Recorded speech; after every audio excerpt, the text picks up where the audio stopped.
Good evening and welcome to Barely Homesteading. Lumberjack and Mama Bear here, and we wanted to talk today about our search for a new homestead property and talk about the priorities that we had and the things that we were looking for as we were looking for our new homestead, so that you can have some ideas and some thoughts about what to look for if you are in the market for a new homestead or upgrading your current homestead.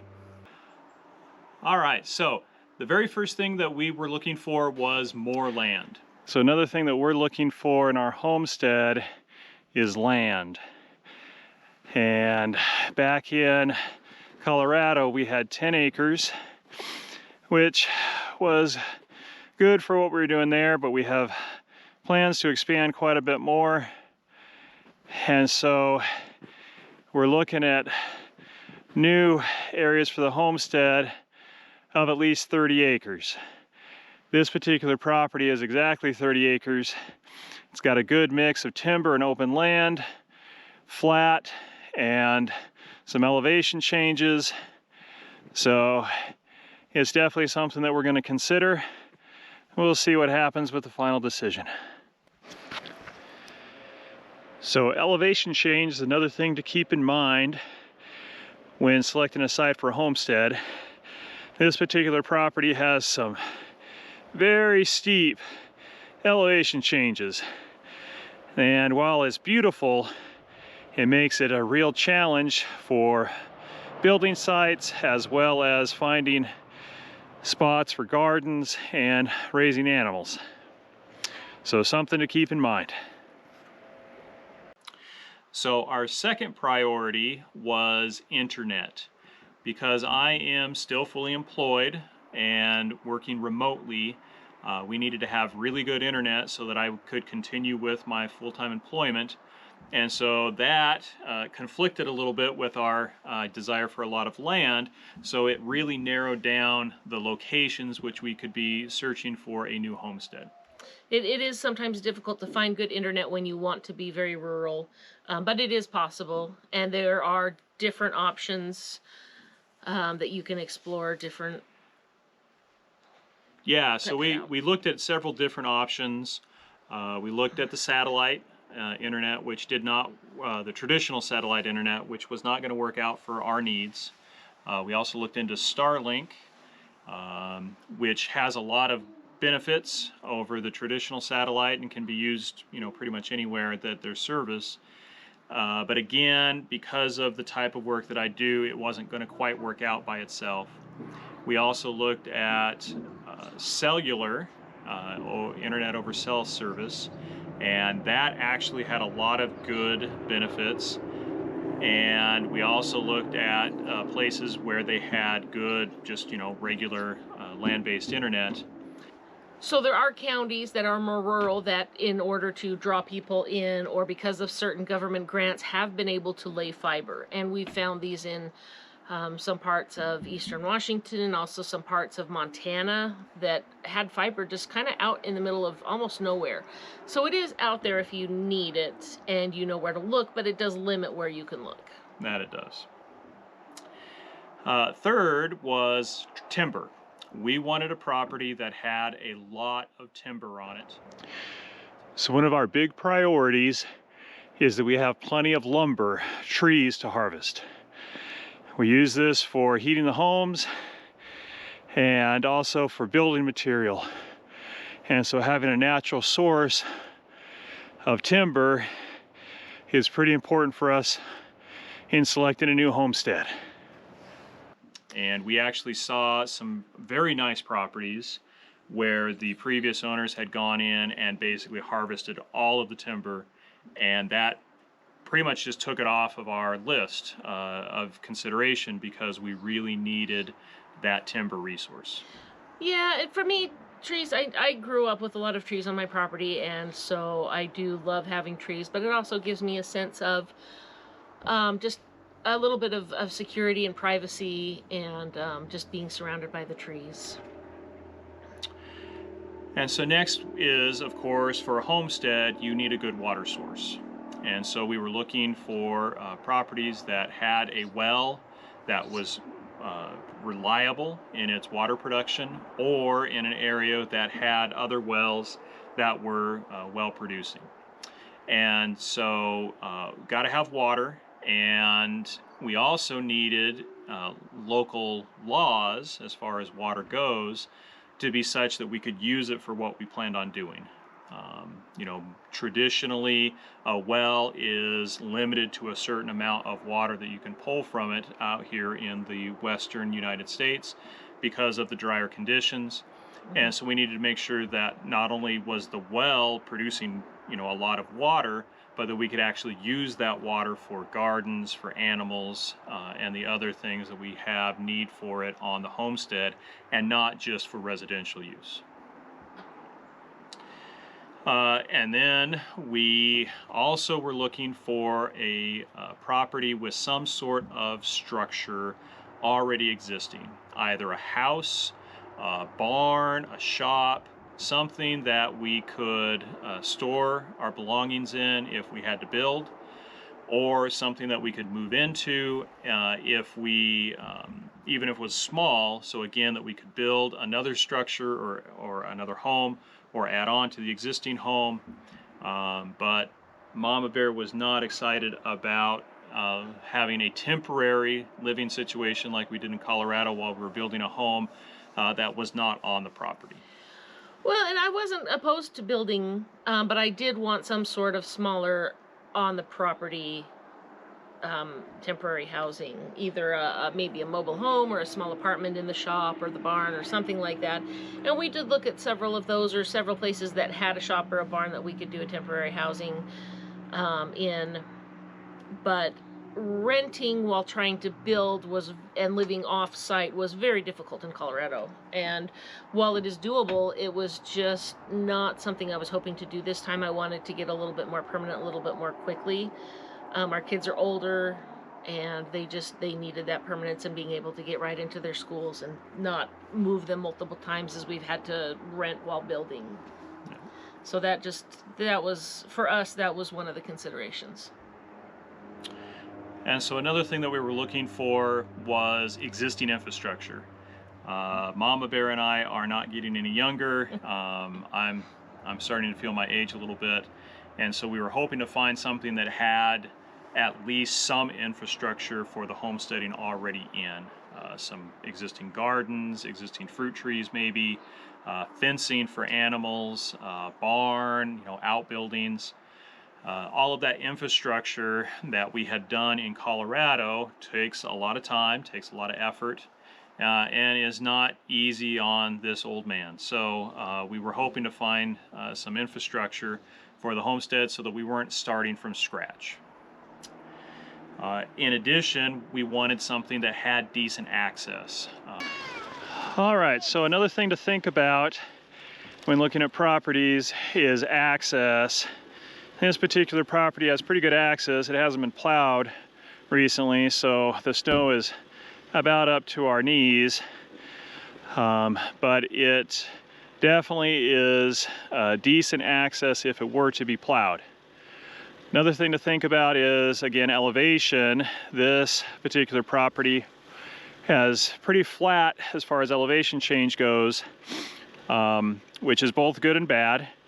Obviously, it's going to be a lot easier once you get trees cleared to be able to put in farm or garden and pasture land for the animals, but it also doesn't have the beauty and the aesthetics of elevation change and being able to have easy access to rock and things like that. Our home in Colorado was really great for access because we were on the bus routes for school, and so they kept most of the roads plowed in the winter. We only had to worry about the last quarter mile up to our house because that was a private road. And so we wanted, again, to have something with good access that was, somewhat maintained, so that it wasn't encumbering on us to do all of the plowing and all of the road maintenance for miles and miles, which in some of the properties we looked at, that was exactly what the case would have been. we would have been responsible for a lot of maintenance in order to maintain the access. Yeah, or we would have been stuck home at certain times of the year, which when you've got kids in school is not really a great option. Also, while we did want to be more rural, we did need somewhere where we could get to town, to a big city relatively quickly. Due to different health issues and concerns with doctors and things, we did need to have access to the medical network. And so we needed somewhere where we could do that without getting trapped or snowed in, or without it taking a half a day to get there. Yeah, I remember there was a property that we looked at in Montana, and it was absolutely gorgeous property, had a lot of really great things about it. Unfortunately, the nearest doctor for Mama Bear was like an hour and a half away, and that just was not going to work out. So access was another one of the priorities that we had to think about as we were looking at a homestead for our situation. Another thing was pasture. We want to do some animals, sheep and goats again, and we need some pasture land to be able to do that. And sometimes when you look at properties that are well timbered, there is no open space. There's no pasture. And so while you can cut the trees down and pull out the stumps and get the pasture eventually, it does take time, it does take effort. And so that was another thing that we were looking for, was a well-timbered property that also had some open pasture areas. So I'm up here at the top of 113 acre property to get a look up here where the trees break. Quite a bit of cleared land already up here. Not real flat. There was an old access road up here. It would need some maintenance to clean it up. But there's definitely enough cleared area up here for animals. We'd have to get it fenced off so that they weren't wandering all over the countryside. But at least it's doable. If we could get up here and cut down some of the timber and clear out a little bit more, that would even be better. But again, got to think ahead for the homestead. Are we going to have land for the animals? And yes, we do. At least this would work during the spring and summer months. In the winter, it'd be a pretty big pain to get up here to make sure they had food and water. But this definitely would make a nice spring, summer, fall grazing ground. And then lastly on our sort of list of priorities that we were hoping to get was surface water. A creek, a stream, a pond, a lake, something that was surface water. And while we may not be able to get water rights to that surface water, just having that on the property was important to us. It attracts wildlife. It gives you a source of water to keep things green during the droughts, and so it reduces your fire danger. Just a lot of good benefits to having at least some surface water source. And while you may not be able to use it for garden and things like that, it is still valuable to have that on the property. Well, and I grew up with a creek in my backyard, and I would go to sleep every night, even in the winter, which frustrated my parents no end, with my window open so that I could hear the creek, which it wasn't really running in winter, but you could hear, lots of snow and different things. So to me, just having that water and having, the sound of water is just a very wonderful, wonderful thing.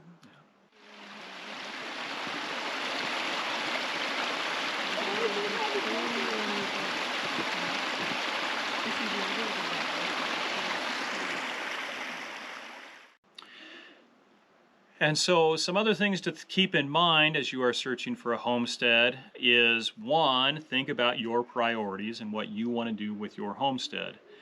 We still have small children, and so local schools were a thing that we were concerned about, and making sure that those schools were going to give our kids a good education. Restrictions with the county on building. We had a lot of problems with our county in Colorado, and so we didn't want to have to deal with that again. And so that was another consideration that we were looking at, was a county that, while they don't let you do anything you want, they still got to stay safe. they were much more easy to work with and much more lenient in getting things done. Whereas the county that we had in Colorado was very difficult. I'll just say it that way. It was a little bit like having Big Brother watching. Other considerations, cost of living. Obviously, if you can get somewhere where it's cheaper to get the necessities that you need, that's better. Lower property taxes. As Mama Bear had said, location of things that you need, medical, grocery stores, your church, community services, all of those things are also things that you're going to want to think about when you're looking for a new homestead. And along with that, how you need to take into account your social situation. How social are you? Do you want to be able to get to social activities, plays, theater, restaurants, all those things quickly, or are you okay just going in occasionally? Because your social skills are part of your mental well-being, and you need to take that into account. If you do not do well being this far away from a city life, then you probably shouldn't move this far out, because you would end up being miserable and your mental health would suffer. Yeah. So those were some of our priorities in looking for our new homestead, and in our next installment we will talk about which of those priorities we were actually able to get and which ones we had to compromise on in order to get on our new homestead, which we are here right now. And so stay tuned next time for that. Because no one will get everything you want. You will never get all of your priorities. You will have to compromise. And remember that when you're looking. Unless you win the lotto, whoever won that $1 billion lotto, you could probably get whatever you want. But for the rest of us, you got to compromise. So with that, thanks for joining us here at Bearly Homesteading. And remember to use it up, wear it out, make it do or do without. We'll see you next time. Until then, be safe and good hunting.